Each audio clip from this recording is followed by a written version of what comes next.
लाडकी बहीण योजनेनंतर आता आणखी एक मोफत योजना सरकारने आणली। 60 वर्षांवरील ज्येष्ठ व्यक्तींना सरकार मोफत देवदर्शन घडवणार आहे। विधानसभेच्या निवडणुकीआधी मतांचं समीकरण कसं साधण्यात येते पाहूया।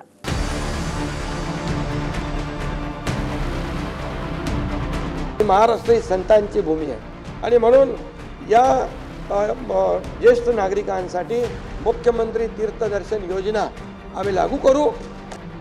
बजेट मांडल्यानंतर दुसऱ्याच दिवशी मुख्यमंत्री शिंदेंनी वृद्धांसाठी तीर्थक्षेत्र योजनेची घोषणा केली। म्हणजे 60 वर्षांवरील व्यक्तींना सरकार मोफत तीर्थक्षेत्रांचं दर्शन घडवणार। शिंदेंचे आमदार प्रताप सरनाईकांनी तीर्थक्षेत्र योजनेसाठी प्रस्ताव मांडला आणि मुख्यमंत्री शिंदेंनी तात्काळ योजनेची घोषणा केली। बघा, सगळ्यांची इच्छा नसते की इच्छा असते पण जाऊ शकत नाही, आणि मग असे जे लोक आहेत ज्यांची ऐपत आहे ते तर आपलं देवदर्शन करतातच, त्यांची मुलं परिवार यांच्या सोबत करतात, पण काही लोक आहेत त्यांची इच्छा असून देखील त्यांना करता येत नाही। म्हणून अशा ज्येष्ठांना आता ही जी आहे, कारण ही महाराष्ट्र ही संतांची भूमी आहे आणि म्हणून या ज्येष्ठ नागरिकांसाठी मुख्यमंत्री तीर्थदर्शन योजना आम्ही लागू करू। लाडकी बहीण योजनेप्रमाणेच मध्य प्रदेशात 2012 पासून तीर्थक्षेत्र योजना सुरू आहे।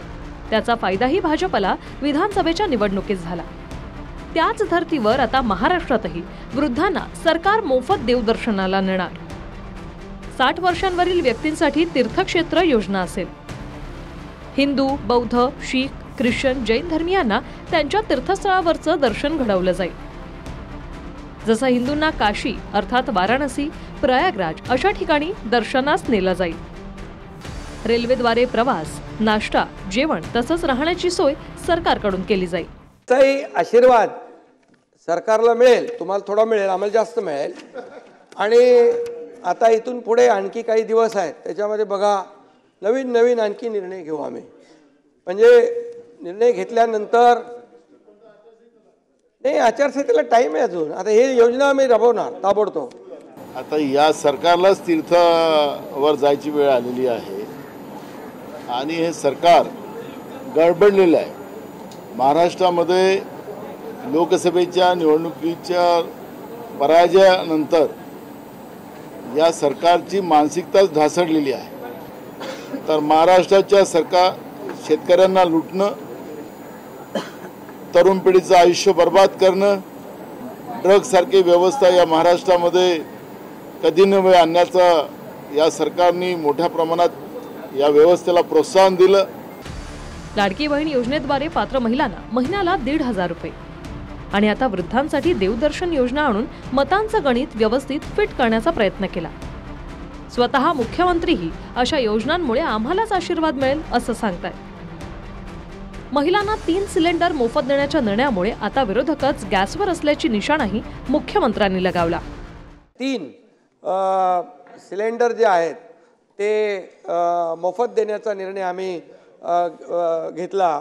विजय भाऊ, 3 सिलेंडर मोफत देण्याचा। त्यामुळे काही विरोधी पक्ष मोफत सिलेंडर दिल्यामुळे गॅसवर आलेत, ते ठीक आहे, असू दे, त्याच्यामध्ये शेवटच्या दिवशी बोलतो मी।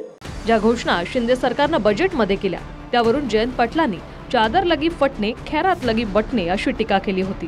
त्यावर पुन्हा मुख्यमंत्र्यांनी विधानसभेत चादरवाले आले असं म्हणत जयंत पाटलांना टोला लगावला। जयंतराव आले, जयंतराव आले लोकसभा में, जयंतराव चादर वाले आले, चादर चादर चादर। जयंत पाटलांना टोला लगावतानाच मुख्यमंत्री शिंदेंच्या निशाण्यावर उद्धव ठाकरे आणि ठाकरेंची शिवसेना होती। लोकसभेत महाविकास आघाडीला 30 जागा मिळाल्यानं ठाकरे गटानं पेढे वाटले। मात्र मोदीच तिसऱ्यांदा पंतप्रधान झाले, हरले तरी पेढे वाटतात असं म्हणत शिंदेंनी ठाकरेंवरही निशाणा साधला। दूध का दूध, पाणी का पाणी, इथंच आहे, इथंच आहे। आता काय म्हणाले जयंतराव, क्या लोकसभा में चादर फट गई? अरे चादर फट गई कोणाची? मोदी साहेब तो प्रधानमंत्री बनले, तुम्ही फाटली कोणाची? अरे हरलेले पेढे वाटतात, हरलेले लोक पेढे वाटायला लागले येण्यासारखे। अरे काय, आणि दुसरी गोष्ट, तुम्ही कशाला पेढे वाटताय? म्हणजे विरोधी पक्ष नेतापद मिळालं म्हणून कशाला? त्यांना सांगा तरी. विजयराव तुम्ही त्यांना सांगा, अरे जंग पछाडलं तुम्ही तरी मोदींना हटवू शकले नाही. हटवलं का? विक्रम आ तो गए, जाओगे कैसे? बड़े आराम से. देखिए ये देश हेलो, मैं आ रहा हूँ. और हाँ, भगा कर ले जाऊंगा.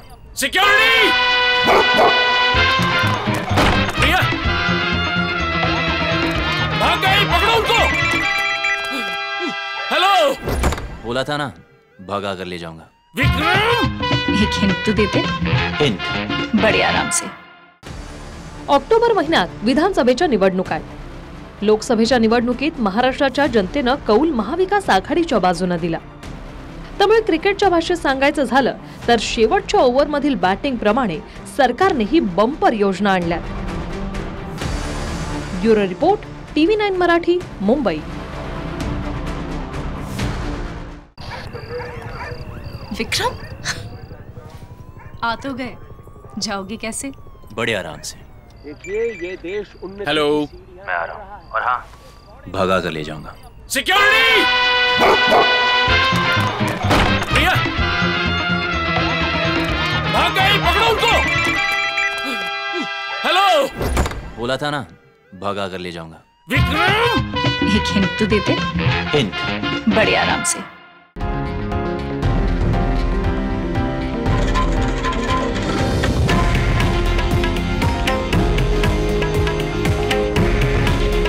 हे आहे देशातील नंबर 1 न्यूज नेटवर्क आणि आपण पाहत आहात TV9 मराठी. काळजी तुमची, हित महाराष्ट्राचं.